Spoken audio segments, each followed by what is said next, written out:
বিরতির পর ফিরে এলাম আজকের বাংলাদেশে। ফিরোজ রশিদ ভাই, আপনার কাছ থেকে জানতে চাইবো যে বিমান এবং বিমানবন্দরকে ঠিক পথে আনার জন্য আসলে জাতীয় সংসদ বা আপনার দল কি ভূমিকা পালন করতে পারে? দেখেন, আমরা একটি বিরোধী দলের কাজ হচ্ছে সব কিছু তুলে ধরা, কিন্তু আমাদের কাছে তো এক্সিকিউশন নেই। আমরা কোনো কিছুকেই সুরাহা করতে পারি না। আমরা তুলে ধরবো, গভর্নমেন্টের উপর প্রচণ্ড চাপ সৃষ্টি করতে পারি। আমাদের দুর্ভাগ্য যে অতীতে যে বিরোধী দলগুলো তারা এই কাজগুলো কখনো করে নাই। এটা তো একদিনের কাজ হয় নাই। এই যে বিমানবন্দরের নিরাপত্তা ব্যবস্থা যে দুর্বলতা, এটা তো আজকের ব্যাপার না, দীর্ঘদিনের হইতে হইতে পুঞ্জীভূত আজকে হয়ে গেছে। যথার্থ বলেছেন যে আমাদের দেশে 1.5 কোটি শ্রমিক বিদেশে, বিশেষ করে মধ্যপ্রাচ্যে বিভিন্ন দেশে তারা কাজ করতেছে, কষ্ট করে, ভীষণ কষ্ট করে তারা টাকা উপার্জন করে। এই সমস্ত টাকাটা তারা কিন্তু হুন্ডি করে দেশে পাঠাচ্ছে, বৈধ হোক অবৈধ পথে সব দেশে আসতেছে। যাওয়ার সময় তাদের ভিটা মাটি যা কিছু ছিল, ঘটি লোটা সব বিক্রি করে, দালালদের ধরে বা কখনো বঞ্চিত হয়ে কত করে তারপর তারা মধ্যপ্রাচ্যে একটা দেশের জায়গায় গেছে। সেখানে গিয়ে তারা এখানে কিন্তু তাদের প্রিয়তমা স্ত্রী আছে, সন্তান আছে, সব কিছু, মা আছে, বাবা আছে, সব সংসারটাকে রেখে শুধুমাত্র বাচ্চার তাগিদে এবং এই বাচ্চাদের মুখের দিক তাকিয়ে তারা এত কষ্ট করতেছে। টাকাটা পাঠাচ্ছে কিন্তু তারা সব এই দেশে।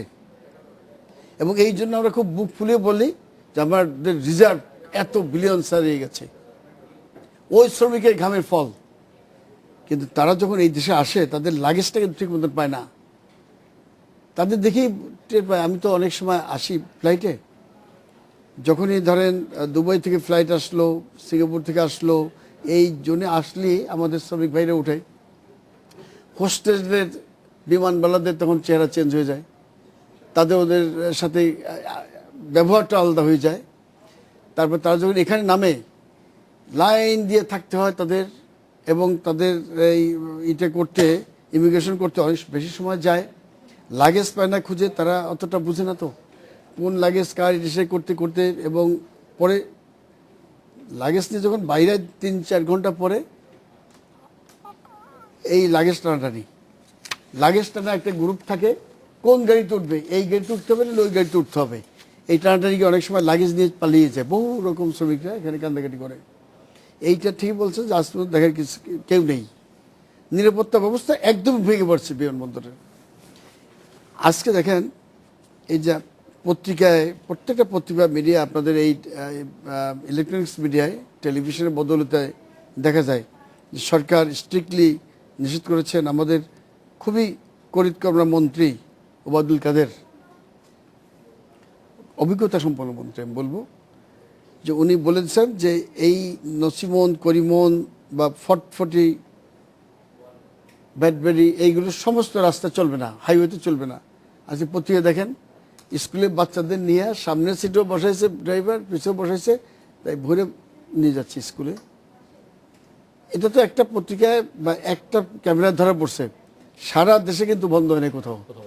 তাহলে এই যে গভর্নমেন্টের থেকে হাইস্ট লেভেল থেকে একটি অর্ডার আসতেছে, এটা এক্সিকিউশন হচ্ছে না, দেখার দায়িত্বটা কার? যদি বলা হয় যে যে থানার আওতায় এটা চলবে ওই তাদেরকে জবাবদিহি করতে হবে, তাহলে কিন্তু এটা আর হবে না। ওই ভটভটিটা কোন থানায় চলছে সেই থানার অফিসারকে যদি ক্লোজ করা হয়, তাহলে দেখা যাবে কালকে থেকে এটা বন্ধ হয়ে যাচ্ছে। প্রতিদিন অ্যাক্সিডেন্ট হচ্ছে, এটা তো ঠিক না। সেই কারণে আমরা বলি যে আমাদের কাজ কি, বিরোধী দলের কাজ হচ্ছে এইগুলো তুলে ধরা, এবং সরকারের দায়িত্ব হচ্ছে আমাদের কাছ থেকে সব জেনে, পত্রিকা থেকে, শুধু যে বিরোধী দলের কাছ থেকে জানবে তা না, সরকারের বিভিন্ন সেল আছে, এজেন্সি আছে, এবং একটা সরকার তো পলিটিক্যাল গভর্নমেন্ট, বিরাট তার কর্মী বাহিনী আছে। এই যে তারা প্রতিনিয়ত মাননীয় প্রধানমন্ত্রীকে বলতেছেন গিয়া যে এই কাজ জিনিস হয়ে গেছে, উনি বসা নাই, কিন্তু তারপরও কেন এটা হবে? আমাদের কথাটা, একটি গণতান্ত্রিক সরকারের কাছ থেকে মানুষ কি আশা করে? প্রথম আশা করে সুশাসন। কিন্তু সেই সুশাসনটা যদি মুষ্টিমেয় একটি লোকের জন্য, আওয়ামী লীগ ৬৭ বছরের একটি পুরাতন দল, বহুত আন্দোলন সংগ্রাম করে বঙ্গবন্ধুর নেতৃত্বে, বঙ্গবন্ধুর হাতে গড়ে এই দল, তার নেতৃত্বে দেশটি স্বাধীন হয়েছে।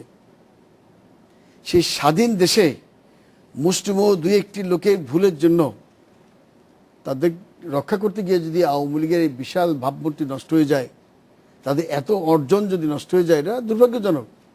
আজকে পদ্মা সেতু হতে যাচ্ছে, এটা আমাদের একটা স্বপ্ন, আমরা যারা দক্ষিণ বাংলার মানুষ।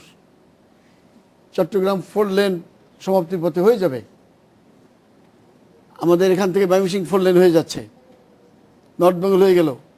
এমনি প্রত্যেকটি জায়গা আপনি দেখেন যে মেগা প্রজেক্টগুলো সব চলে যাচ্ছে, মেট্রো রেল হয়ে যাচ্ছে, এই মনোরেল। কিন্তু বড় বড় এত কিছু প্রজেক্ট করার হচ্ছে, পরে কিন্তু কিন্তু এইগুলো মানুষ দেখবে না। মানুষ মাইক্রো দেখবে লেভেলে তো মানুষের সেবা পৌঁছাচ্ছে না, ফের ওই মানুষ দেখবে কি, মানুষ দেখতেছে যে রাস্তা থেকে এই করিমন, নসিমন, ফটফটে নিয়ে এইগুলো বন্ধ হচ্ছে না। মানুষ দেখতেছে যে বিমানবন্দর দিয়ে প্রতিদিন 10 কেজি সোনা ধরা পড়তেছে। এই সমস্ত ছোট ছোট কারণে কিন্তু এই বড় সরকার যে অর্জনগুলো নষ্ট হয়ে যাচ্ছে। শেয়ার মার্কেটে মুষ্টিমেয় 2-4 জন লোক যারা এখন ভিআইপি লাইসেন্সের সাথে জড়িত, এখন তারা এইবার এই আবার ওইটা খাই এখন এইটা ধরছে। তাদের জন্য কিন্তু আমাদের সমস্ত অর্জন নষ্ট হয়ে যাচ্ছে। হয়তো সরকারের কাছে কেউ বলবে না, কিন্তু মানুষ কিন্তু এটা পাবলিক পারসেপশনটা আসল, যেটা আমাদের আওয়ামী লীগের আহমদ ভাই বললেন, উনি তো অত্যন্ত অভিজ্ঞ রাজনীতিবিদ, আওয়ামী লীগের মতন বড় সংগঠনের সাংগঠনিক সম্পাদক হওয়া খুবই অভিজ্ঞতা সম্পন্ন লোক হইতে হয়। তিনি বললেন যে পাবলিক পারসেপশন, এই পাবলিক পারসেপশন যদি পক্ষে না থাকে, তখন এই একটা রাজনৈতিক দলের জন্য খুব দুর্ভাগ্য হয়ে যায় এটা। আমরা আজকে আপনার দলের সংসদেও দেখেছি যে সাবেক মন্ত্রী তাকে গ্রেপ্তারের দাবি জানিয়েছেন আপনারা, এবং বলেছেন যে যদি গ্রেপ্তার না করা হয় তাহলে তীব্র আন্দোলন গড়ে তোলা হবে। মানে তাকে গ্রেপ্তারের দাবিটা কেন আপনাদের? আমরা তো নিজেরা গ্রেপ্তার করতে পারি না, আমাদের সেই অধিকার নেই, রাইট নেই। আমরা তো সরকারের কাছেই সব কিছু বলবো। লতিফ সিদ্দিক সাহেব অত্যন্ত অভিজ্ঞ একজন রাজনীতিবিদ, দীর্ঘ রাজনৈতিক অভিজ্ঞতা তার আছে, সংগ্রামে অভিজ্ঞতা তার আছে। আমরা পাকিস্তান আমলে একসাথে জেলে ছিলাম 1 বছর, একই ছেলে ছিলাম, ওল্ড 20 ছেলে ছিলাম উনি আর আমি। ছাত্রলীগ করেছেন দীর্ঘদিন, এই রাজনীতি করতেছেন, উনি ভুল করছেন, সেজন্য আওয়ামী লীগ তাকে চরম শাস্তি দিয়েছে। তার মন্ত্রিত্ব খালি জানি, মন্ত্রিত্ব তো খুবই ঠুনকো ব্যাপার, কে আছে নাই এটা বড় আমার কাছে বড় কথা না। আওয়ামী লীগের মতন বড় প্রতিষ্ঠানে এত বড় একটি রাজনৈতিক দলের প্রেসিডেন্টের সদস্য সেখান থেকে বাদ দিয়ে এবং প্রাইমারি সদস্যপদ বাদ দিয়েছে, অর্থাৎ আওয়ামী লীগ থেকে সে বহিষ্কৃত। তো উনি গতকাল এসছেন, উনি কিন্তু জেল ভয় পান না। তাকে জেলে নিলে সরকারের ভাবমূর্তি ভালো হতো। বিমানবন্দরে পুরা 6 ফিট একটি লোক নির্বিঘ্নে আসলেন, কিছুক্ষণ কাস্টমস থেকে ইমিগ্রেশন লোকটা থেকে বসিয়ে রাখলো, তারপর তাকে ছেড়ে দিল, উনি বাড়ি চলে কিছু গেলেন। প্রক্রিয়ার কথা বলা হচ্ছে সংসদ সদস্য হওয়ার কারণে। এখন সংসদ চলতেছে, মাননীয় স্পিকার আছেন, এটা ওনার সমস্ত জেলায় জেলায় ওনার নামে মামলা আছে। স্পিকারের অনুমোদন তো টেলিফোনও নেওয়া যেত, তাকে সে এখন কেউ নাই। সে দল থেকে যখন প্রাইমারি সদস্যপদ যায়, তার কিন্তু মেম্বারশিপ থাকে না, মেম্বার পার্লামেন্টে থাকবে না। দুটো কারণে মেম্বারশিপ পার্লামেন্ট যায়, এক দল থেকে যদি তার সদস্যপদ চলে যায়, আর একটা হলো যদি সে দলের ভিতরে ভোট, দলের বিরুদ্ধে ভোট দেয়, 71।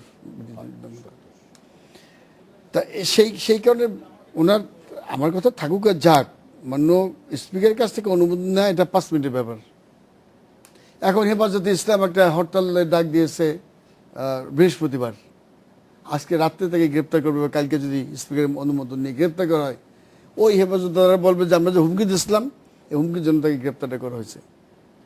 কিন্তু গতকাল যদি গ্রেপ্তার হতো, উনি তো আজকে নতুন জেল খাটতেছে না, পাকিস্তান আমল থেকে জেল খাটা লোক সিদ্দিক সাহেব, জেলে নিলে কি অসুবিধাটা হয়তো।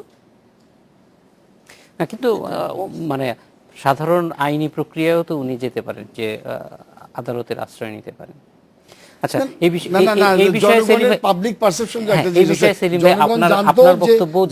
জনগণের ধারণা ছিল যে উনি যখনই বিমানবন্দরে অবতরণ করবেন তখনই কিন্তু তাকে গ্রেপ্তার করা হবে, এইটা সমস্ত